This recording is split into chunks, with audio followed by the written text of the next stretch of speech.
એને ગણાવવામાં મિટિંગ કરી તેથી થોડુંક ચા નાસ્તો ભજીયા કરી અને તો હતા વકર્યા એટલે સીધા ઉમેદવારને ઘેર ગયા.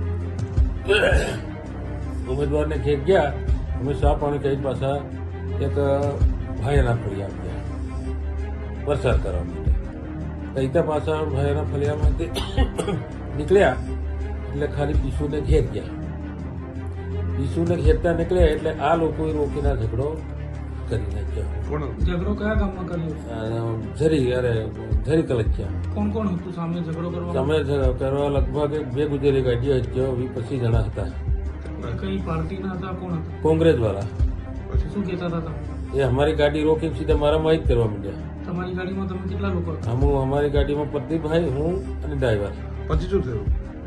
પછી સાહેબ છે ને આ લોકોએ મને મારી પાડી દો, આ વાગ્યું ના વાગ્યું. અને મારા ગલામ 2 દોરા હતા. એક દોરો હતો 2.5 તોલાનો, એક દોરો હતો 3.5 તોલાનો. અને મારું પેલું સખ્તું ખરું ને એ 100 ગ્રામનું હતું. મારવાવાળાને ઓળખો છો? હા, મારવાળું ઓળખું ને, આ વીડિયામાં છે એ બધા ઓળખું સાહેબ.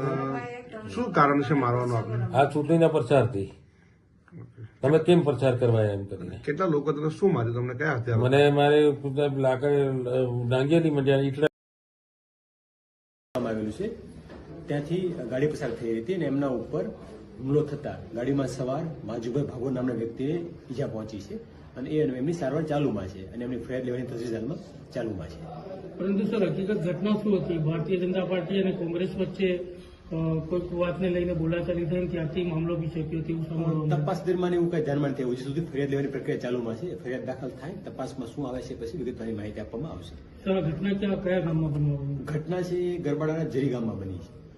કેટલા લોકો ઇજાગ્રસ્ત થયા હતા? એક માણસ ઈજા થઈ છે અત્યારે.